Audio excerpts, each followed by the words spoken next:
নমস্কার। বিদ্যাসাগর দ্বিশত জন্মবার্ষিকী পালন উপলক্ষে আমি তপন সেনগুপ্ত, অধ্যক্ষ, all India Bengali association AIBA new দিল্লির পক্ষ থেকে এই অনুষ্ঠানে যোগ দেওয়ার জন্য আপনাদের সকলকে নমস্কার, স্বাগত ও অভিনন্দন জানাই। কোভিড-19 অতিমারীজনিত সামাজিক বিধিনিষেধ মেনে এবছর নন্দনকাননে বিদ্যাসাগর দ্বিশত জন্মবার্ষিকী সাধারণভাবে পালন করা হয়েছে। বিদ্যাসাগর দ্বিশত জন্মবার্ষিকী নন্দনকানন উদযাপন committee, Nandankanan, Karmatar, Vidyasagar, all India Bengali association AIBA new Delhi, Jharkhand Bangali Samiti ও বিহার বাঙালি সমিতি মিলে আন্তর্জাল ইন্টারনেটের মাধ্যমে বিদ্যাসাগরকে নিয়ে বিভিন্নভাবে সারা বছর ধরে চর্চা করার পরিকল্পনা নেওয়া হয়েছে। আজ দ্বিতীয় বিদ্যাসাগর দ্বিশত জন্মবার্ষিকী বক্তৃতামালায় প্রধান বক্তা মহিদাস ভট্টাচার্য। বিষয় বিদ্যাসাগর ও আমাদের মাতৃভাষা। ইনি শিল্পী, সাংস্কৃতিক কর্মী, বুদ্ধিজীবী মঞ্চ কলকাতার সঙ্গে যুক্ত আছেন।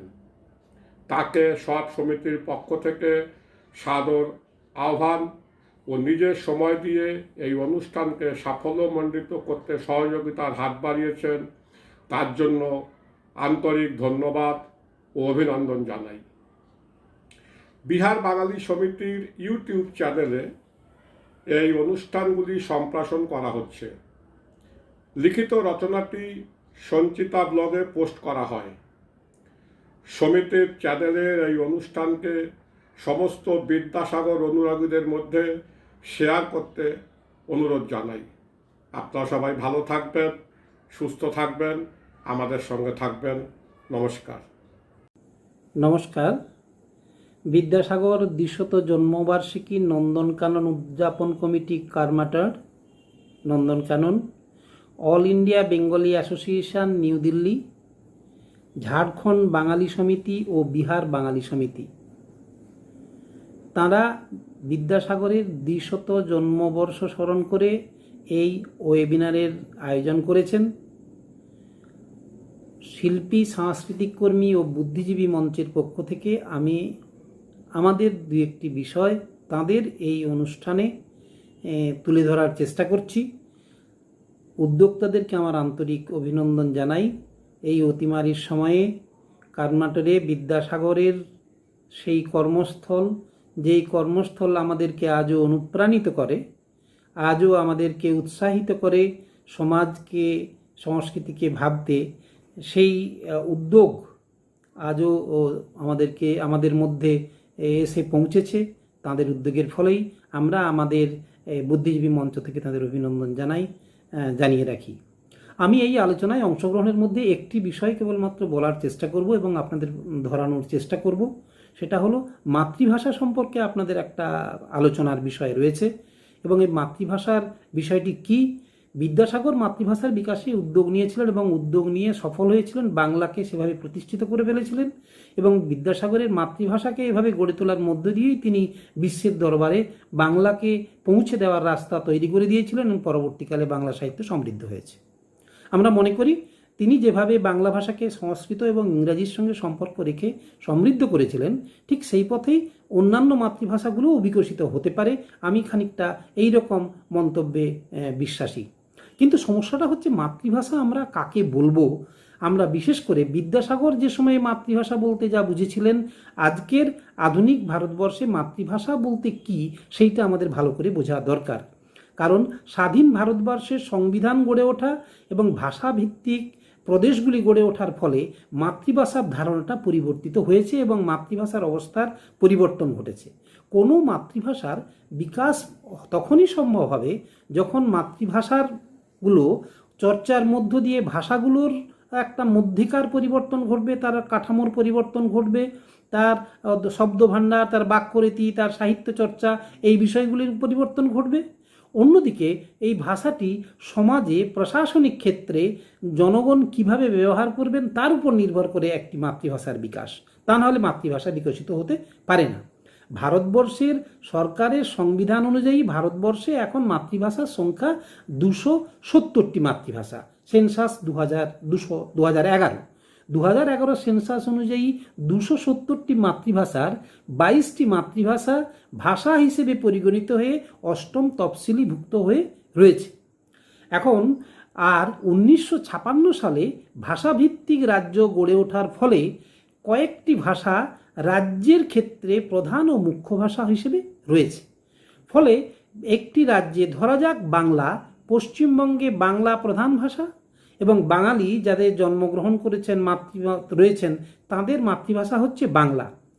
সরকারি নিয়মে মাতৃভাষা হলো সেই ভাষা যে ভাষায় শিশু মায়ের সঙ্গে কথা বলে। মার অবর্তমানে মা যদি না থাকে তাহলে যে ব্যক্তি প্রথম তার লালন পালন করেন তার সঙ্গে যে ভাষায় কথা বলে সেটাই হচ্ছে মাতৃভাষা। এখন এই মাতৃভাষার সত্যি যদি বিচার করা যায় তাহলে ভাষাভিত্তিক রাজ্য গড়ে ওঠার ফলে একদল মানুষ, বিশেষ করে কিছু ভাষা রাজ্যের ভাষা হিসেবে রয়েছে, বাংলা, ওড়িয়া, গুজরাটি, আসামি, মারাঠি, তামিল, কেরালার ভাষা মালায়ালাম এগুলো রয়েছে, কিন্তু সব ভাষাই রাজ্য গঠনের ক্ষেত্রে কিন্তু গুরুত্বপূর্ণ ভূমিকা নেয়নি। সাঁওতালি ভাষার কথা যদি ভাবি আমরা, সাঁওতালিতে কোনো রাজ্য কিন্তু গড়ে ওঠেনি, কিন্তু সাঁওতালি ভাষা মাতৃভাষা হিসেবে একদল মানুষ ব্যবহার করেন। সাঁওতালি আজকে 8ম তফসিলিভুক্ত হয়ে রয়েছে, কিন্তু 8ম তফসিলিভুক্ত হয়ে মাতৃভাষা হওয়া সত্ত্বেও সাঁওতালি ভাষী জনগণ পশ্চিমবঙ্গে যারা বসবাস করেন তাদের ক্ষেত্রে মাতৃভাষা সাঁওতালি হলে রাজ্যের প্রধান ভাষা বাংলা। সুতরাং প্রধান ভাষা হিসেবে যে গৌরব বাংলা পায় সেই গৌরব সাঁওতালির পাওয়া সম্ভব না। যে গৌরব হিন্দি বিহারে পায় সে গৌরব হিন্দি বিহারের সাঁওতালিরা পান না। ঝাড়খণ্ডের মধ্যে ঝাড়খণ্ডের যারা মাতৃভাষা সাঁওতালি তারাও কিন্তু সেই রাজ্যে সেই মাতৃভাষার গৌরব পান না, যেটা রাজ্যের প্রধান অফিসিয়াল ভাষা সেই গৌরব পান না। সুতরাং পরিকাঠামোগত কারণে ভাষাভিত্তিক রাজ্য হওয়ার ফলে ভারতবর্ষে মাতৃভাষার অর্থটাই কিন্তু বদলে গেল। অর্থাৎ শিশু যে ভাষায় কথা বলে সেটা মাতৃভাষা হতে পারে, কিন্তু সামাজিক মর্যাদার প্রশ্নে মাতৃভাষাগুলোর কখনো দ্বিতীয় ভাষা, কখনো সে ভাষাগুলি উপেক্ষিত রয়েছে। এগুলো হলো 8ম তফসিলিভুক্ত ভাষাগুলোর অবস্থা।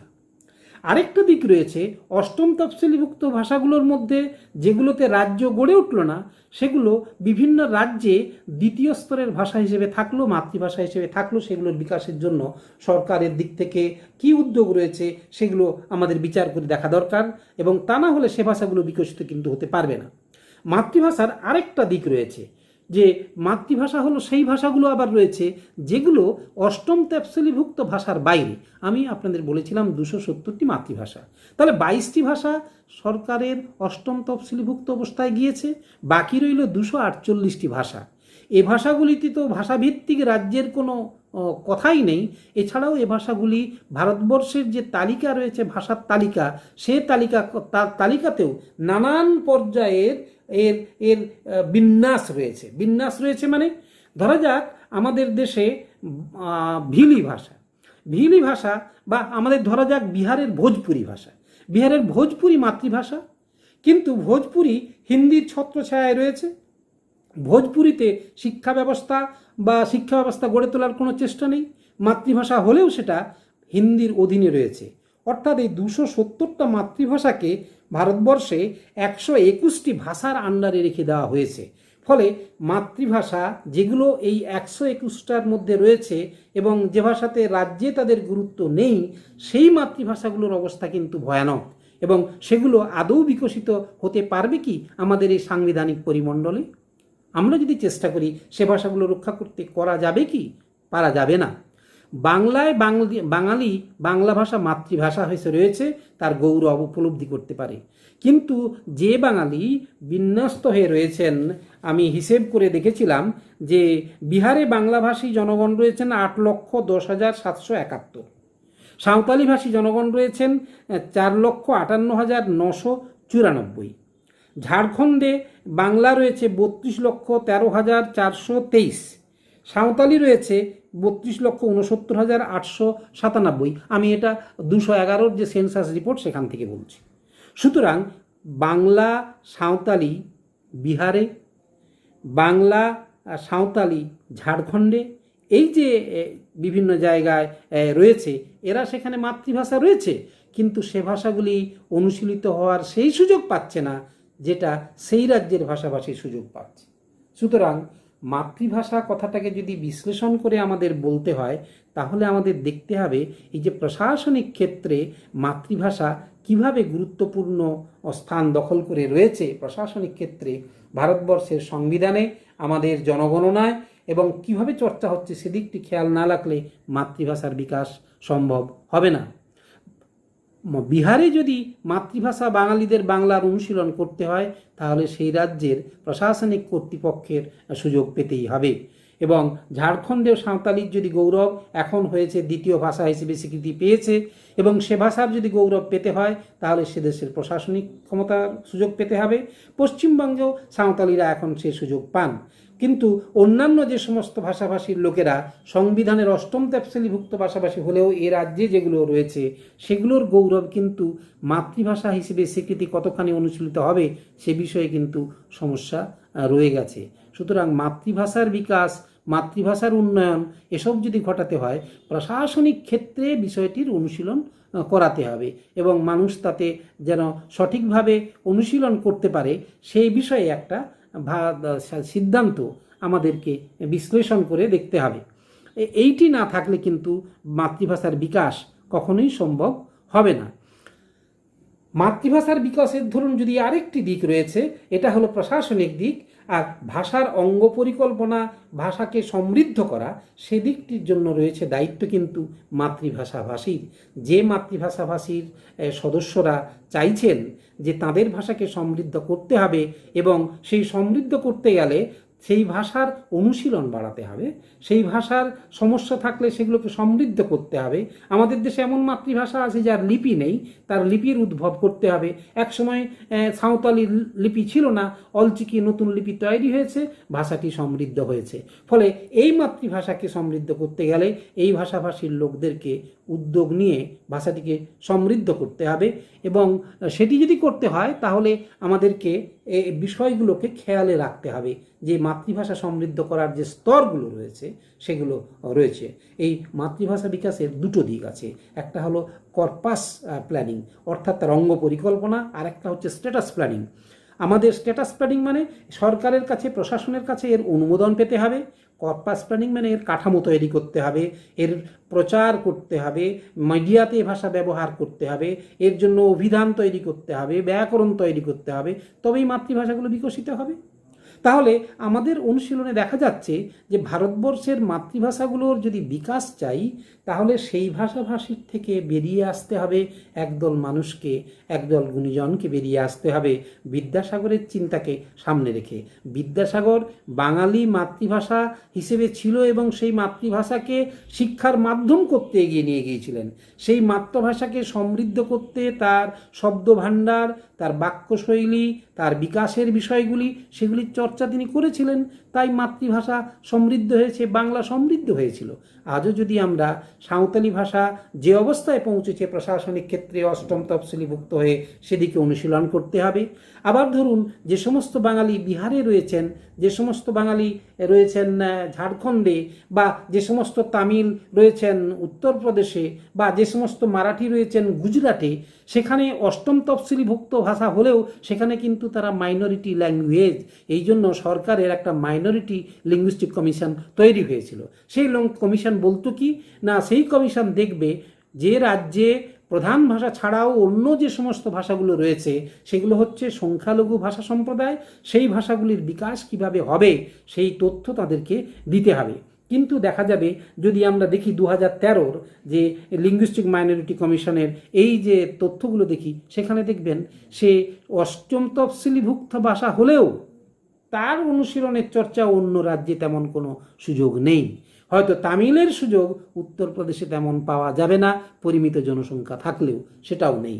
আবার যে রাজ্যে মাতৃভাষাগুলো 8ম তফসিলিভুক্ত নয়, যে ভাষাগুলো রয়েছে, ধরা যাক কুরমালি, ধরা যাক আঙ্গামি, অন্যান্য যে সমস্ত মাতৃভাষাগুলো ভারতবর্ষে রয়েছে, সেগুলোও তার রাজ্যে শিক্ষার মাধ্যম হিসেবে গড়ে তোলা, ভাষার অঙ্গ পরিকল্পনা, ভাষা প্রশাসনিক ক্ষেত্র, কোনো ক্ষেত্রেই এগুলোর চর্চা কিন্তু সেভাবে হচ্ছে না, উদ্যোগ নেওয়া হচ্ছে না। সুতরাং আমরা যদি মাতৃভাষার পরিকল্পনাটা করতে চাই এবং বিদ্যাসাগরের জন্মদিবসে যদি এ নিয়ে ভাবতে চাই, তাহলে আমাদের এই বিষয়গুলো খেয়ালে রাখতে হবে।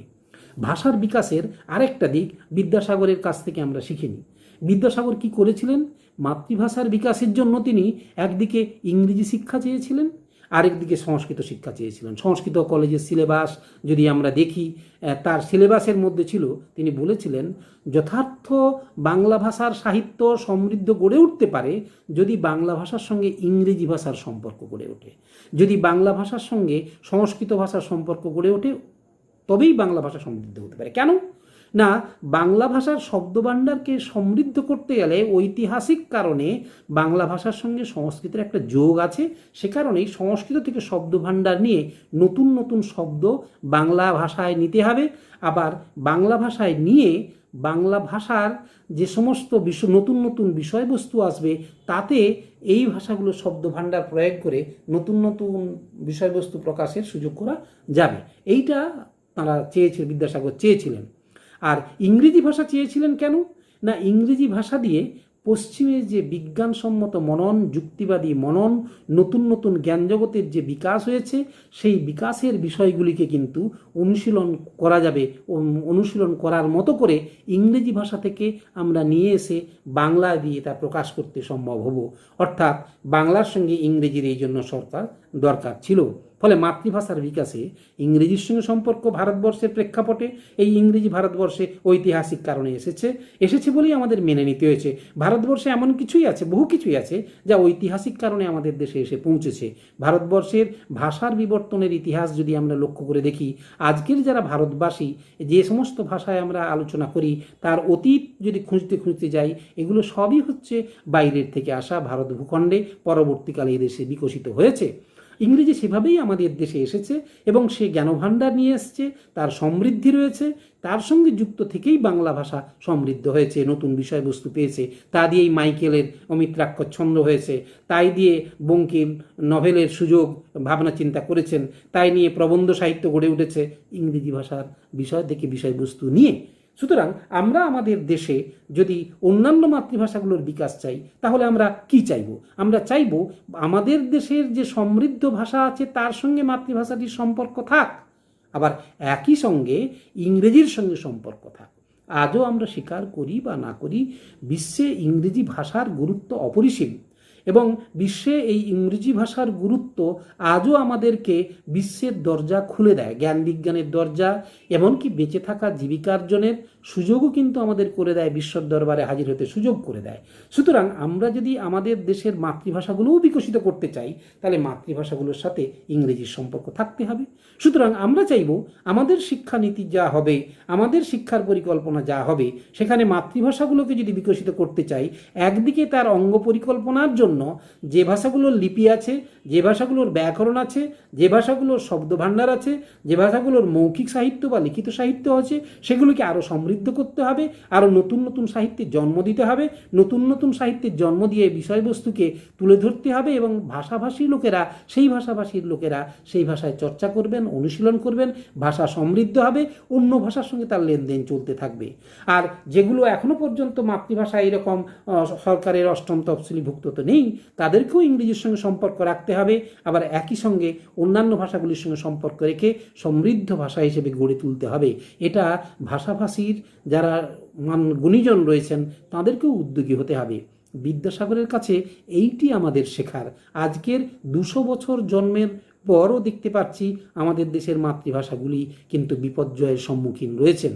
একথা ঠিক, কিছু মাতৃভাষার জনসংখ্যা রয়েছে খুব কম, যাদেরকে দিয়ে হয়তো আমরা গোটা ব্যাপারটা দাঁড় করাতে পারবো না, জনসংখ্যা দিয়ে আধুনিক ভাষা মাধ্যম হিসেবে গড়ে তুলতে পারবো না, সে ভাষায় শিক্ষাদান করাতে পারবো না, এমন কিছু অবস্থা আমাদের দেশে রয়েছে। কিন্তু তার বাইরেও অসংখ্য ভাষা রয়েছে, এই 270টি ভাষার 22টি ভাষা যদি বাদ দিই, আর অসংখ্য ভাষা রয়েছে যে ভাষাগুলিতে কিন্তু যদি সরকারি প্রশাসনিক সমর্থন পায় এবং সেই ভাষাভাষীর সদস্যদেরকে যদি আমরা সেভাবে শিক্ষিত করে ভাষাতত্ত্ব দিয়ে বিজ্ঞান দিয়ে তৈরি করে নিতে পারি, তাহলে তারা কিন্তু সে ভাষাগুলিকে সমৃদ্ধ করতে পারবেন। প্রতিটি ভাষাই ভারতবর্ষের যে ঐতিহ্য তার উত্তরাধিকার ধরে রেখেছে। কিছু ধরে রাখা যে সমস্ত ভাষায় লেখার রূপ রয়েছে, সাহিত্যের রূপে রয়েছে, কিছু ভাষা রয়েছে আজও মৌখিক ভাষা, যার লিপি নেই, তার জনসংখ্যা অনেক, সে ভাষায় প্রায় কয়েক হাজার বছরের জ্ঞান ধরা রয়েছে, তার মধ্যে লুকিয়ে রয়েছে। সেই জ্ঞানগুলিকে যদি আহরণ করে আমাদের ঐতিহ্য হিসেবে, আমাদের উত্তরাধিকার হিসেবে গড়ে তুলতে হয়, সে ভাষাগুলিকেও কিন্তু বিকশিত করার মতো করে উদ্যোগ নিতে হবে। সেটা সরকারি, আজকে ব্যক্তিগত উদ্যোগ হবে না। বিদ্যাসাগর সময়ে তিনি ব্যক্তিগত উদ্যোগে নিয়েছিলেন, এখন কিন্তু ব্যক্তির জায়গায় সমাজে এক ধরনের দলীয় গণতন্ত্র গড়ে উঠেছে, প্রশাসনিক ব্যবস্থা গড়ে উঠেছে, দলীয় প্রশাসনিক ব্যবস্থা, সেখানে আসলে এই বিষয়টিকে গুরুত্ব দিয়ে গড়ে তুলতে হবে, তবেই এটি সম্ভব। তা না হলে কিন্তু মাতৃভাষাকে আমরা রক্ষা করতে পারবো না। আপনারা এই যে বিদ্যাসাগরের আয়োজন করেছেন, অতিমারির সময়ে তাঁর স্মরণে যে আলোচনা করেছেন, আমি মনে করি এটি অত্যন্ত গুরুত্বপূর্ণ আলোচনা। ভারতবর্ষের ক্ষেত্রে, বহুভাষী ভারতবর্ষের ক্ষেত্রে ভারতবাসী হিসেবে আমরা অন্তত ভাবতে থাকব, ভারতবর্ষের প্রতিটি ভাষাই সমৃদ্ধ হোক, প্রতিটি মাতৃভাষায় সমৃদ্ধ হোক। সে যদি অন্য রাজ্যে স্বল্প সংখ্যক অর্থাৎ মাইনরিটি হয়ে থাকেও, সেখানেও ভাষাটিকে কীভাবে বিকশিত করা যাবে সেভাবে আমাদের উদ্যোগী হতে হবে ভাষার গঠন পরিকল্পনায় এবং ভাষার প্রশাসনিক মর্যাদা বৃদ্ধির জন্য।